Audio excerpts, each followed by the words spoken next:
Do you have leftover paper scraps? I have just finished making this journal. It took me maybe a couple of hours to create and put together. I simply wanted to play with my paper scraps, specifically my paper strips. Paper strips and little scraps left over from previous journals and projects, and I cannot be happier with the end result. I collaged various paper strips to create the base of the cover, and then I used one of my vintage torn paper strips, which is a new kit in the shop. And since it's wide enough, I thought, why not stitch it to make a little text spot on the edge of the journal cover. This is such an easy construction to do if you're a beginner or if you're looking for a really fun project to use up your scraps.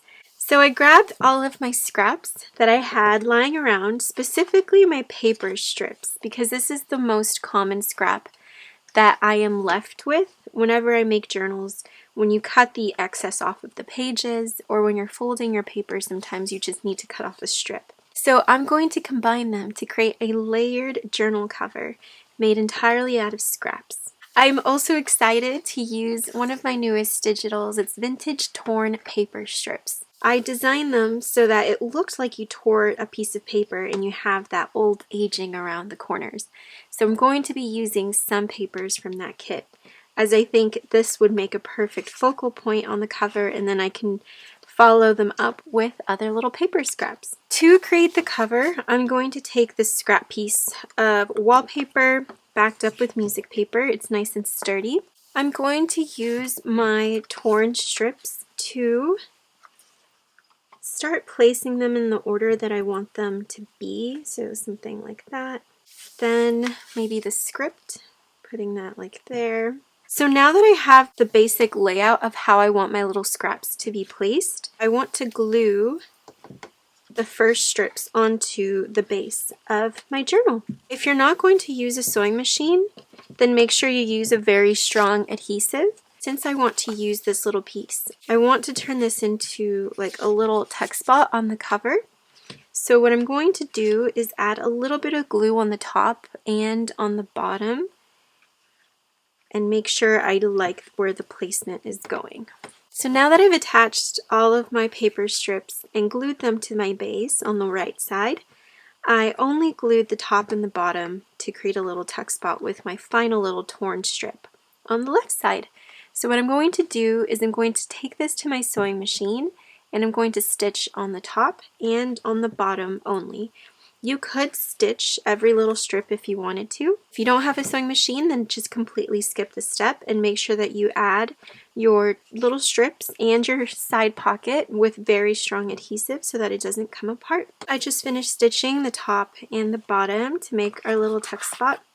And now that you have this set, you don't want to cut your strips just yet, because now you need to figure out what the base of your journal cover is going to be. This is just the focal point. We need the actual base of our journal. So for the base of my journal, I'm just taking a sheet of vintage music paper and folding it in half. This is probably one of the easiest ways to make a beginner's junk journal, is just taking a piece of paper and folding it. I'm also going to take this scrap piece of a paper bag. I think I started it for a project and I ended up just putting it aside. So it already has little scrappy bits around it. But I'm just going to layer this on top of the cover. This way, it not only reinforces the music sheet because it is very old, but you get more of that scrappy effect, which I really like. Now I know this looks a little weird, but we're going to trust the process. So now that we glued both of those papers together, we now have to attach our scrappy piece that we just collaged. Our main goal is to build up those layers. Alright, I'm just going to take my glue. I'm going to trim off this little piece. But then with the remaining two little scraps, I'm going to actually fold them over to create more dimension and like little tabs on the bottom and on the top. And I just like to glue them on the back side. You could cover this up or you can leave it. I kind of like the scrappy look personally. I'm also going to be adding some lace to decorate the spine of our journal. And I'm only placing it on the bottom side because I don't want to cover up my cute little roses and all of the layering that we already did. So now we have to create the papers to go inside of our journal. For our inside pages, I'm just going to take some digitals and I'm going to back them up with book paper. This is one of my vintage invoices, which I love. This is a digital. It looks 100% real, but it's actually just a digital.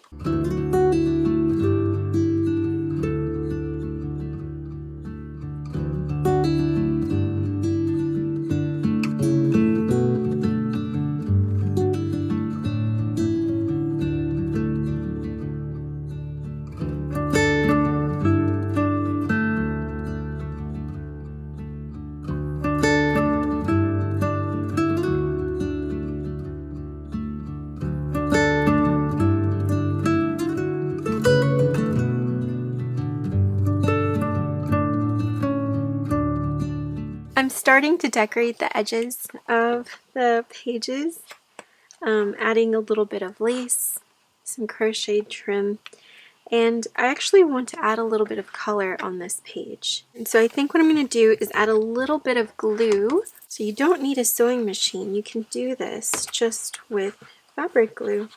And now you have a really sweet little strip of fabric on the edge. And since this is a scrappy journal, I want it to have that junk journal feel to it. And these are the ruffles that we include in our fabric bundles, so they're already sewn, all ready for you to just glue on top of your pages. I have finished sewing all of the fabrics and laces to the edges of my pages, and now all that I have to do is bind the journal. You can take a needle and thread.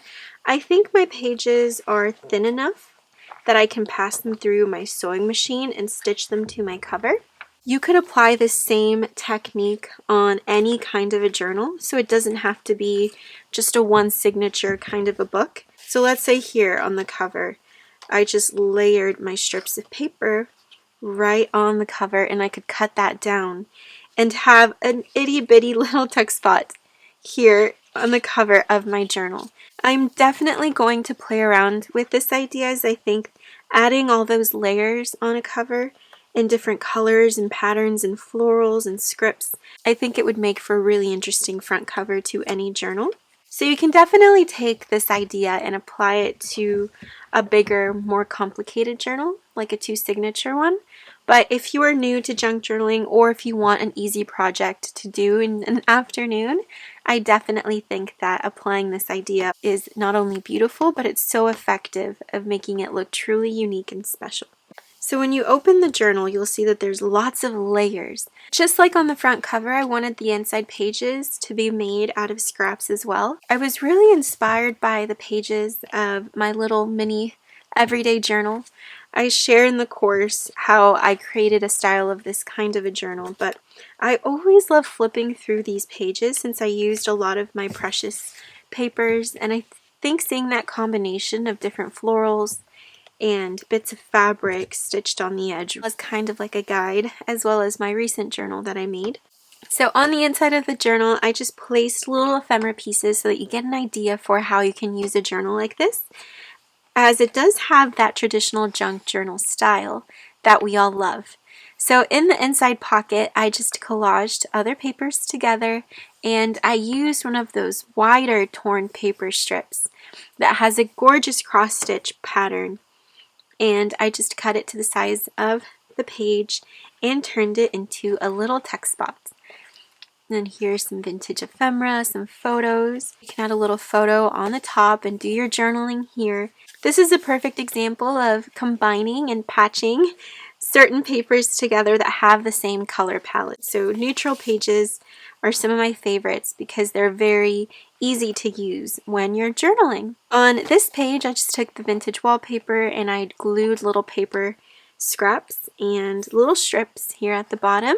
Same thing with this page. So the base of the page was a music sheet that I connected to a ledger sheet in the back, and I just glued little scraps of paper in various places. And with the leftover music sheet, I just folded it over and sewed on some vintage feed sack right on the edge there. So sometimes you can use lace on the edge, some fabric, and of course beautiful ruffles, just to give variety throughout your pages. Here's an example of some more patched pages, but that are slightly longer and larger. On this page, I just took a sheet of the Edith Holden book and I stitched it and glued it on top of some leftover paper. And I added a nice little ruffle on the edge. This spread I absolutely love because I took, I think, 4 different pieces of paper to create this page. This is some vintage wallpaper, a strip of paper scrap, leftover digital. So all I did is I folded this paper over. I just collaged various papers and it looks like one really pretty collaged paper sheet, but it's actually 4 to 5 different papers all glued together. And then I just put this little letter on there, just so pretty. If you're trying to make a bigger journal, definitely experiment with patching your pages together to make them a little bit longer. On this page here, this is tea stain paper, and that other part of that torn cross-stitch paper piece I just glued up there to make a pocket. So you don't have to stitch everything. This is a perfect example of just using some glue, no sewing required, to make your little pockets. And in the pocket, I just put a scrap piece of an invoice. I love all of the aging, but I think this was just a leftover piece that I didn't get to use in the recent journals that I'm making right now. So that just goes nice and safe in that little pocket. These are 2 tags from the recent Love Notes kit, and it's a rose that I digitally altered from a postcard that I had. I just loved playing around with the idea of bringing the tags together, and then when you open them, the image is still of a rose, but you have to puzzle them together. I just thought that that was really sweet. So that goes in there. A lace ruffle on the bottom. If you wanted to use this idea and make a really big journal with it, like multi-signature journal with multiple pages on the inside, then you can definitely take this idea and blossom with it. Here on the edge of that ruffle, I just put a really sweet photo. I love these little vintage photos of the couples. And this little tag. This is some vintage fabric from my collection. And if you can see that little home right there, just representing how the home is where your heart is. Or where your home is, that's where your heart is. Something like that. If anyone knows how that saying goes, leave it in the comments below. But I just love this little edge. And this actually flips open. And you can do journaling here. You can collage it more. Just a strip of paper. Some paper from my stash here as well. Little scrap pieces put together. And here on this little paper clip, a vintage tag, some vintage paper. So this is the last page of the journal. Like I said, not that many pages, but I just wanted to kind of show you the idea of using your paper scraps and how you can create beautiful pages and covers. So on this page, a little photo tag, a little couple there, and a recipe card for lemon cheesecake. I actually followed this recipe. It's one of my favorites. I love lemon cheesecake, especially in the springtime. This photo is probably one of my favorites from the digital kit. Sweet little couple and their little doggy. Hopefully you can see their little doggy right there. I love this photo so much. So pretty and so vintage. And if I were using this journal as like a personal Dear Diary journal, you can put your little photos there. Do journaling on the little spaces that you have. I created this journal, I think, in about 2 hours or so. It was such an easy and fast project for me because I just played. I grabbed my box of scraps and I just created with them. And I think those projects is sometimes what we all need when maybe you need inspiration or you feel overwhelmed and you don't know how to get started. Sometimes it's best not to overcomplicate and to just take your piece of paper, fold it in half, and collage on it and use up your scraps. It's so therapeutic. It's kind of like you're making a little puzzle, but with paper. And that's the back cover. So I really hope that you enjoyed the flip of my little patched paper journal. Such a sweet project, perfect for beginner, perfect for anyone really who loves junk journals and who wants to use your scraps. I'm going to make these for myself every time my bin gets full. And maybe at the end of the year, I'll have close to 10 of these. I can maybe even put them into one giant scrap journal. We'll see. We'll see what the end of the year holds for our scraps. Maybe I can do a part 2 where we can make a lot of ephemera together using our paper scraps as well, because I have so many ideas for how we can use this beautiful little concept. Until next time, I hope that you're having a wonderful and creative day. Sending you all my love, and I will see you for the next project.